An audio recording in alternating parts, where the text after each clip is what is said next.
Do you remember way back in the beginning of chapter 12 when we were talking about the barter economy, where there was no money, where you had to trade everything, where you had to work for everything, and there was no exchange of actually any money? Then we talked about the monetary economy, where we brought in the money where it allowed a person to specialize in something so they got paid for what they were good for. And then we went in to talk about, GDP and different other things of the macroeconomy and how the GDP or the national product should equal the national income in terms of value, in terms of money. And in today's society and with everything we do, we always talk about how much something costs and how much money that is. But have you ever stopped to think exactly what is money? What is this paper? Why do we have this paper that we use as money? Well, you see, money has to serve three main functions. First and foremost, it has to be a medium of exchange. It has to be a unit of accounting, and it has to be a store of value for it to be considered money. And these are the three main functions of money. So, medium of exchange. Well, when it comes to money, it's a good medium of exchange because it allows us to exchange the value of one good for the value of another. So think about this. If we didn't have money and you were a rancher and you were trying to trade cattle for a tractor, well, how many cows would you give up for a tractor?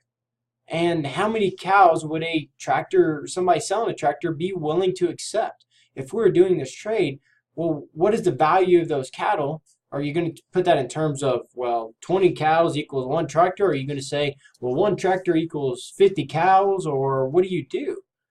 Well, what money allows us to do, since it's a medium of exchange, is we can place a value on those cattle, and we can say, well, each one of these cows are worth $1,000. And this tractor over here is worth $50,000. So that means 50 cows are worth one tractor. Because if the tractor's worth 50,000, 50 cows are worth 1,000 each is worth 50,000. Now we can trade the value of those cattle for the value of that tractor. And we can take it one step further, and we can actually sell those cattle, all 50 of those cattle, and now we have the $50,000 in our hands that we can buy a tractor with. And instead of having to go in there and actually trade goods, we can simply just exchange the value of one good for the value of another. Think about it this way. It's like working for pounds of potatoes. Say you like to eat a lot of potatoes, and let's face it, who doesn't? Potatoes are awesome, magical vegetables. I mean, you can get French fries, you can get a whole lot of other things, certain beverages out of it. I mean, they're a magical vegetable. So, if you were going to want to obtain these potatoes, how many hours would you be willing to work for a pound of potatoes? Well, let's say that a pound of or 5 pounds of potatoes are worth $10 and you're willing to work for $10 an hour. Well, now you can accurately explain how long you should work for how many pounds of potatoes, but rather why not just get paid for it and then go and buy those potatoes, buy those pounds of potatoes. And that's what money does, is it allows us to exchange the value of one good for the value of another through money. Now, it also allows us to specialize in areas in which we have a comparative advantage. It allows us to work in certain areas, like let's say, for example,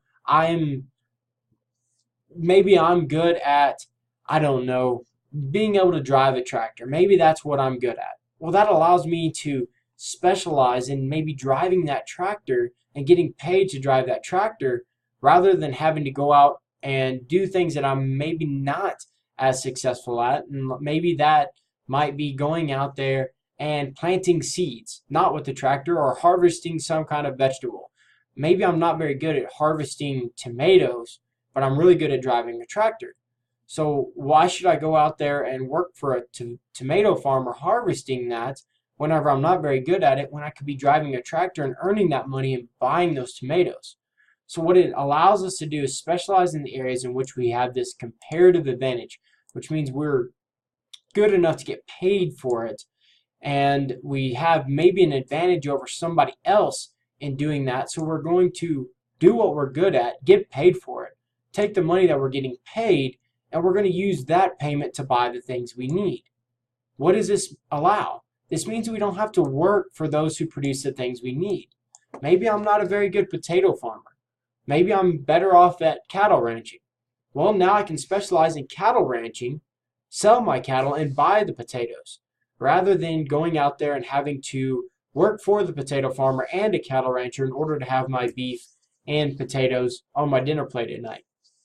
So the second main function of money is it has to be a unit of accounting. So it also provides a basis by which we can compare the relative value of goods and services. So I know up here whenever I talked about, well, how many cattle are worth that tractor, that also comes in under this unit of accounting. So how many cows would we trade for that tractor? Well, we trade 50 cows at $1,000 a piece for a $50,000 tractor. And allows us to really compare that relative value. Kind of like the potatoes deal. How many hours should you work for a pound of potatoes? So every time we talk about something, we're always talking about terms of money. Well, what is the GDP? How much is the GDP in terms of money? Or we're talking about how much does it cost in terms of money? Well, that provides that unit of accounting and that relative value that in which we can compare it. It's like saying that we've got a $150 purse. Well, what is that compared to in terms of how many hours you need to work? Well, maybe you're getting paid $15 an hour. That purse is now worth basically 10 hours of your time. That is a $150 purse. You're getting paid $15 an hour. It takes you 10 hours to earn that money. That's a little over a day of an 8-hour day. It's a day and a day and a quarter. So it takes you a day and a quarter to earn that purse. And that's allowing us to look at how many hours and comparison to some product. And what it's doing is allowing us to compare that relative value. And everything these days are measured in dollars. So like GDP, if we're going to bring in this relative or this unit of accounting in GDP, and we're talking about dollars, it allows us to say, well, our output, our GDP is $3.5 trillion for this economy, for example. Otherwise, you would be having to measure it in physical products.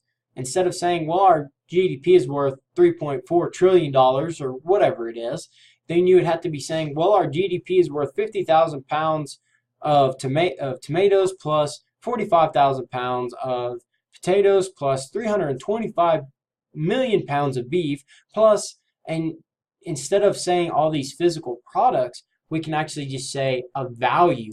And that comes into play because we have this unit of accounting. And this unit of accounting also allows us to keep track of, well, what's our profitability? What's our net worth? What's our budgets? And another thing, a major aspect where this unit of accounting comes into play is whenever we're talking about stuff like checking accounts. Well, how much money do you have in your checking account? Well, that's a unit of accounting. It accounts for how much money you have in savings in your checking account, maybe money market mutual funds or places like that. And we don't actually have our hands on that cash. You see, that cash that's in your checking account, that's not cash that's in your hand. It's not stuffed under your mattress for safekeeping.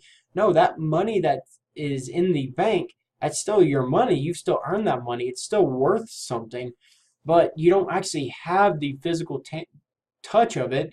Well, that's unit of accounting as well. How much do you have stashed away in a bank somewhere? So this unit of accounting allows us to really keep track of our money, and it also shows that relative value, and it helps with terms of profitability, net worth, and then budgets as well. The last aspect is this money better have a store of value. You see, money is an asset. It's something that increases your net wealth, and it's our net worth, net wealth. It's an asset. It's something that you have that's good. So a lot of households, they actually store part of their wealth in cash. So that way it's easily used. So you can take your assets and you can have both liquid and non-liquid assets. A liquid asset is something that is like cash. It's easily transferred into cash without too terribly much effort. Like, for example, checking accounts. It's not technically cash, but it can be transferred into cash really easily. That's a liquid asset.